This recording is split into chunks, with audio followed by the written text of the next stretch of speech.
My name is Stephanie. Danny was my older sister. Hi, Mom. Danny was 15 years old, the kind of older sister that every little sister looks up to. Nice stuff. Sorry. Dad was sitting there, he's like, come on, let's try. She was upset with my parents and needed some space to herself.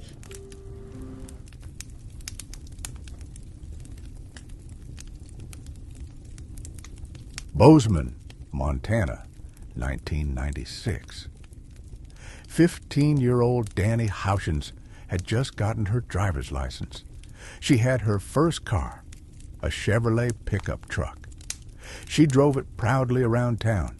Danny knew the forests around her home like the back of her hand, went camping with her parents, and climbed the local peaks. She was fearless and smart. She was an honor roll student. At school, she was known as a dedicated, hard-working student. One September day, Danny would drive out to the river for a walk. The girl would never return home alive from that trip, and her sister would have to fight for answers about Danny's death for a full 24 years. Bozeman, Montana, a small town tucked away in a valley once known as the Valley of Flowers. For centuries, this land was home to several Native American tribes, until European settlers arrived in the late 1800s. One of them was John Bozeman, the pioneer whose name the town still carries. Today, Bozeman is a quiet place with a population of about 50,000, surrounded by breathtaking mountain peaks, lush valleys, crystal-clear rivers, and endless forests. The town has always been deeply connected to the outdoors, hunting, fishing, hiking. For locals, spending time in nature isn't just a hobby, it's a way of life. Kids here grow up with that spirit of adventure from the very beginning. That was exactly the case for the Houchins family. On November 11th, 1980, Cheryl and Rex Houchins welcomed their daughter, Danielle Edeline. Danny for short. The couple had 3 children, Danny, her younger sister Stephanie, and their brother Jake. By 1996, Danny was 15 years old and Stephanie was 12. The 2 sisters were inseparable. Stephanie looked up to Danny in everything. She saw her older sister as her role model. And Danny truly had a bright spirit. She was funny, outgoing, and loved by everyone around her. She was passionate about science, did well in school, and had a natural curiosity about the world. At the same time, she wasn't afraid to laugh at herself, a quality that made her even more likable. Like many kids in Montana, Danny grew up skiing, hiking, rafting, and riding horses with her family. The outdoors wasn't just a backdrop to her life. It was at the center of it. In 1996, Danny reached a milestone she was especially proud of. At just 15 years old, she earned her driver's license. Back then in Montana, teens could legally drive at that age. For Danny, getting behind the wheel of her own pickup truck meant freedom and independence, and she embraced it wholeheartedly. September 21st was a Saturday. There was an argument in the Houchins family that day. It's a common thing in a family with a teenage girl. To unwind after the conflict, Danny went for a walk in the mountains by car. Cheryl, the mother, gave her her wristwatch so that the girl could keep track of the time. They should have guests in the evening. She needs to be home on time. Danielle just wanted some space, a little time away from home, away from her parents. Her mom and dad weren't worried about her. She knew the town inside and out. She knew the woods.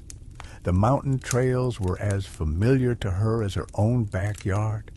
She understood not to trust strangers. At 15, she wasn't a little kid anymore. In their minds, she was safe. Besides, Montana in those days was peaceful. Crime just wasn't something that happened here. Life moved at a slow, predictable pace. You could even call it boring. The sun was setting, and Danielle still wasn't home. Her worried parents headed out at dusk to search for their daughter. They knew she'd gone to walk near Cameron Bridge, where thick forest lines the riverbank. That's where they found her pickup truck. The vehicle was unlocked, completely out of character for responsible Danielle. Not only were her personal belongings inside, but her father's laptop as well. Why would she leave without securing the truck? On the trail beside the car, her parents discovered Danielle's keys and water bottle scattered on the ground. Cheryl's stomach dropped. She knew instinctively that something was terribly wrong. Fighting to stay calm, Cheryl left a note on the windshield. If Danielle came back, she should wait in the parking area. They'd return for her soon. Her parents contacted the sheriff's office, and deputies quickly responded to the pickup's location. Volunteers joined the effort, combing through the woods with flashlights, calling Danielle's name into the darkness. By 5 p.m., visibility had become nearly impossible. The official search was postponed until morning, but several volunteers refused to quit, continuing to sweep the forest along the river and beyond. That's when two brothers helping with the search made the devastating discovery. Danielle's body lay just 60 meters from her truck. I was about to tell my brother, "Let's head home. What are we even doing out here?" Then I heard him say, "I found her." I walked over and looked closer. It was her. I could see the back of her head. My stomach turned. I knew she was dead. Danielle appeared tangled in the underbrush, still wearing the blue jeans and gray sweater she'd left home in. One shoe remained on her foot. The other lay nearby. She was face down in a muddy puddle, one arm extended, the watch her mother had given her twisted around her wrist. We stayed there about 45 minutes. When I realized it was her, I got scared, one volunteer later recalled. Stephanie still remembers how her parents learned of her sister's death. She and her mother were home, anxiously waiting for news, when her father decided to return to the river one more time. As he stepped out of his truck, one of the brothers approached him with the news that Danielle had been found. When he returned home, he told Cheryl simply that Danielle was gone. Cheryl misunderstood, replying that she hoped the search would resume at first light and everything would be okay. They'd find her then. But Rex stopped her. "She's already been found. She's gone." Friends and neighbors wondered, had a killer come to Bozeman? One of Danielle's close friends was Rochelle Shrewd, who knew both Houchins sisters well. She struggled to find words for her shock. "You never expect something like this to happen to one of your friends," she said. On September 25th, 400 people gathered at the local church to say goodbye to Danielle. Before the funeral, an autopsy was performed, concluding that she had died from drowning. How it happened, however, remained unclear. The report noted water and mud in her airways as if she had suffocated. But Danielle was definitely a capable swimmer, and she wasn't found in the river. She was discovered in a shallow, muddy puddle on the riverbank. Police told the grief-stricken family that Danielle had most likely died in an accident. She slipped, fell face first into the mud, and drowned. Her family didn't buy it. Everyone knew Danielle was an experienced outdoorswoman with strong survival skills. Even her family doctor, who knew her well, told police she had no medical conditions that would cause her to suddenly lose consciousness and be unable to lift herself out of shallow mud. And again, this wasn't the deep part of the river. She was found on the shore in inches of water. The family was left alone with their questions and suspicions, alone with their grief. Danielle was laid to rest, and her family tried to come to terms with what police called a freak accident. But Stephanie couldn't accept it. She refused to believe her sister had simply slipped and died. 24 years passed. Danielle Houchins became a cold case. Then, in recent years, a new detective arrived in town, Matt Boxmeyer. By then, none of the old-timers remained in the police department. The sheriff's office had completely turned over. While reviewing old files, Boxmeyer pulled Danielle's case. After scanning the medical examiner's report, Boxmeyer was horrified. This couldn't have been a simple drowning. Danielle hadn't just died accidentally. This girl had been murdered. It turned out the original autopsy had found bruising on her neck, toward the back near the base of her skull, as if someone had forcibly held her head underwater. There were scratches on her scalp, suggesting she'd fought back against whoever was holding her from behind. But that wasn't all. There was evidence of sexual assault, which meant male DNA. They'd also found several male hairs in her underwear, and mud wasn't just in her airways. It was in her lungs and even her stomach. Later, Boxmeyer would discover that this DNA had been tested years ago with no matches found. Worse, that testing had consumed most of the sample, leaving the new generation of investigators with barely anything to work with. That's when I learned Danielle didn't just drown in water, Stephanie remembered. Someone held her head down in the mud. There was mud in her lungs and stomach. She had bruising on the back of her head. Someone forcibly held her head underwater. She fought back. She clawed at them. Stephanie was furious. She began demanding a new investigation into her sister's death. Thanks to her persistence, the cause of death was finally changed to homicide. Now, investigators needed to analyze the DNA and figure out what happened that day and who Danielle had encountered by the river. Stephanie also accused the former sheriff of hiding the truth from her family. She was convinced they'd been lied to. Yes, police sometimes withhold certain facts from families to protect an investigation. Relatives might discuss case details at a coffee shop. Someone could overhear, and word might get back to the actual perpetrator. But why hide such crucial evidence? Why not reveal that DNA had been found, that she'd been sexually assaulted, that this was definitely a murder? In 2021, Danielle's case got serious attention.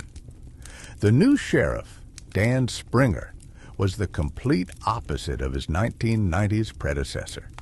He also believed the original investigation had been badly bungled. It was time to make things right. A retired detective named Tom Elfman joined the effort. Tom had moved to Montana after years serving in the military and working for the LAPD, where he'd investigated brutal homicides. He was elderly and had just settled into retirement, enjoying the quiet life. But when he heard about Danielle's case being reopened, he couldn't stay on the sidelines. He walked into the Bozeman Sheriff's office and told his colleagues he was ready to come back to work. Tom wasn't interested in a peaceful retirement. He quickly connected with Stephanie, promising he'd find the killer no matter what it took. And Stephanie believed him. Tom took personal control of analyzing the DNA evidence that had been found. He constantly called the labs asking if they had results yet, how everything was progressing. But what remained from the girl's underwear was almost impossible to use. The issue was that these were hairs, most likely from a man's arm, that had fallen out naturally, meaning she hadn't torn them from him, so they had no roots. In cases like this, extracting DNA is extremely difficult, almost impossible. But technology had advanced so much that they managed to extract a full genetic profile from one of the 4 hairs. At least, they were able to create a usable sample. Only one specialized lab in the country was capable of handling such challenging cases. They uploaded the sample to CODIS, the National DNA Database, but found no matches. This meant the perpetrator had never been arrested and convicted.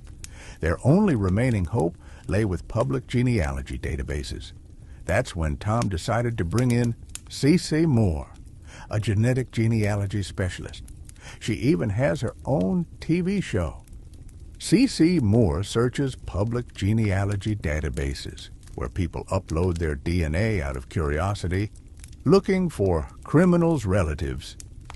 She solved hundreds of cases by building family trees for perpetrators, then diving into social media to track where relatives moved, worked, and who they married. That's exactly what Moore did here. After studying massive amounts of information and building multiple family trees, she found a match. A couple with several children, including 3 sons. But there was a problem. This family lived in New Hampshire while the murder happened in Montana. That didn't faze C.C. Moore. She started searching for these sons on social media, looking for any Montana connections, photos, posts, anything. Bingo! The youngest son had written in his profile that on July 1st, 1996, he'd moved to Bozeman, Montana. Danielle was murdered that fall. On May 1st, 2024, the prime suspect finally had a name: Paul Nathaniel Hutchinson. He was 55 in 2024. He'd moved to Bozeman after military service at age 27 to attend Montana State University. When C.C. Moore identified him, he was married with 2 children, a boy and a girl. They'd been married 24 years. Doesn't sound like a brutal killer's profile, right? The man loved hunting and fishing, spent lots of time outdoors, and was described by friends as friendly and quiet. But here's the kicker. He knew Rochelle Shrewd very well. Remember her? Danielle's school friend. Hutchinson had taught Rochelle everything about fishing. She also loved the outdoors, hunting and fishing. They'd often go out fishing together, just the 2 of them, in a boat. Rochelle couldn't believe he could have killed her friend years ago. She insisted that despite all their solo trips into the wilderness, she'd never felt uncomfortable or unsafe with him. He would never hurt anyone. So police knew whose DNA was found on Danielle's body. But to put him behind bars, they needed a fresh sample to compare with the evidence from the victim. This is usually done covertly, like grabbing a discarded coffee cup from a suspect. Trash isn't private property, so these samples are admissible in court. Nothing stopped police from simply tailing their suspect and snagging something from his garbage. But Tom Elfman wanted to talk to Hutchinson face to face. Maybe he'd slip up and reveal something. Plus, it would be pretty interesting to see how he'd react. On July 23rd, 2024, police went to Hutchinson's workplace. He was living about 100 miles from Bozeman in Dillon, Montana. They had to meet somewhere public so the suspect could leave if he wanted. They didn't have grounds to arrest him yet. But Hutchinson invited the officers into his office himself. We have the body cam footage. Pay attention to the man's body language. Good afternoon, Paul. Afternoon. I'm Tom Elfman from the Gallatin County Sheriff's Office. We wanted to talk with you. We're interviewing fishermen about what's been happening along riverbanks in southwest Montana. I see. Do you have a minute? Sure. In the office that Paul himself had invited the officers into, they showed him several photos of missing and murdered people. Among them was Danielle's picture. This is Danielle Houchins. She was found murdered by the Gallatin River in September 1996. You ever fished there? I've set nets on the Gallatin. Ever heard of Cameron Bridge fishing spot? Yeah. You been there? That's on Jackrabbit Lane, right? Yes. Maybe you saw her there, or someone who looked like her. I honestly don't even know. Maybe. I've been to 100 fishing spots one way or another. Could you have been there when she was killed? No. You didn't set nets there? No. Definitely not in September. What are you trying to ask? Are you getting at? I'm asking what you remember. What happened then? No, I don't remember anything. You want to ask me something else? No, that's enough for us. Paul was fidgeting, wringing his hands, scratching himself, biting his lips, trying to lean back and avoid looking at Danielle's photo at all costs. He kept as much distance as possible between himself and the table, and the officers. He was sweating like he was in a sauna, though it was genuinely hot that day. There was something unfinished in his responses. He seemed almost like he couldn't believe his luck, but at the same time was thinking, who dodged that bullet? But deep down, he knew he hadn't dodged anything. He understood that he was caught. He was probably shocked that the police let him go so easily, but that scared him even more. He realized they knew.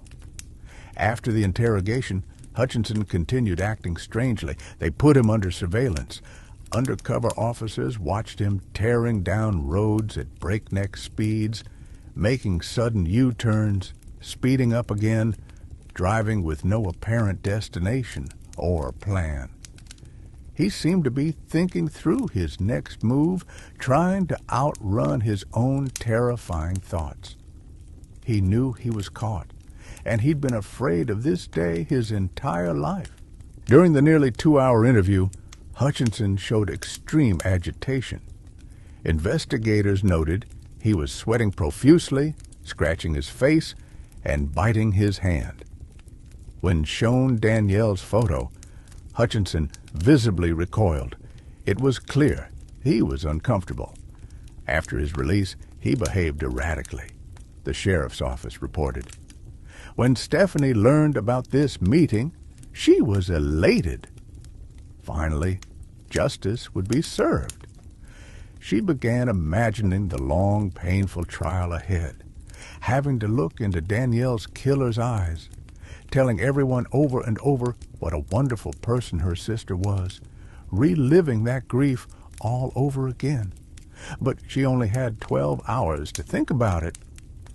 Then she got a call from the sheriff's office. "He's dead. He killed himself," Detective Tom Elfman said over the phone. 12 hours after talking to police, Paul Hutchinson got in his car, drove to a remote location, and put a bullet in his head. Before doing so, he called 911 and told them where to find him, claiming an officer was in trouble, though he wasn't a police officer himself. DNA from Hutchinson's remains was compared to evidence from Danielle's case. Of course, the samples matched 100%. Paul Hutchinson was Danielle's killer. Danielle and Paul didn't know each other. That evening, Hutchinson was in the woods. He was working part-time as a forest ranger. There, he spotted the girl walking alone, He sexually assaulted Danielle and drowned her, holding her head underwater on the riverbank. He tried to hide her body, dragging it into the bushes. We can tell from the body's position, and because the girl's watch had slipped down her wrist. Afterward, Hutchinson went home and lived for years with complete impunity. Stephanie couldn't figure out how she felt about Paul's death. On one hand, it was a 100% admission of guilt. He couldn't last even a day. But on the other hand, he never spent an hour in prison. He lived a long, full life, while Danielle never even got to celebrate her 16th birthday. Stephanie still remembers her sister handling the items found in her pockets that tragic day. Scraps of paper, pebbles, and the driver's license Danielle was so proud of. The family scattered part of her ashes on nearby mountain slopes. Stephanie kept the rest for years, but after finding her sister's killer, she scattered them over the Gallatin River, where Danielle was found. While this man will never face a jury, I have no doubt he committed this brutal crime, Danielle's sister Stephanie Mallet said at a press conference. When it came time to answer for what he did, he chose to take his own life. He knew he was guilty, but couldn't face my family, his family, and the pain he caused us all. Did justice prevail? Everyone will have their own answer to that question.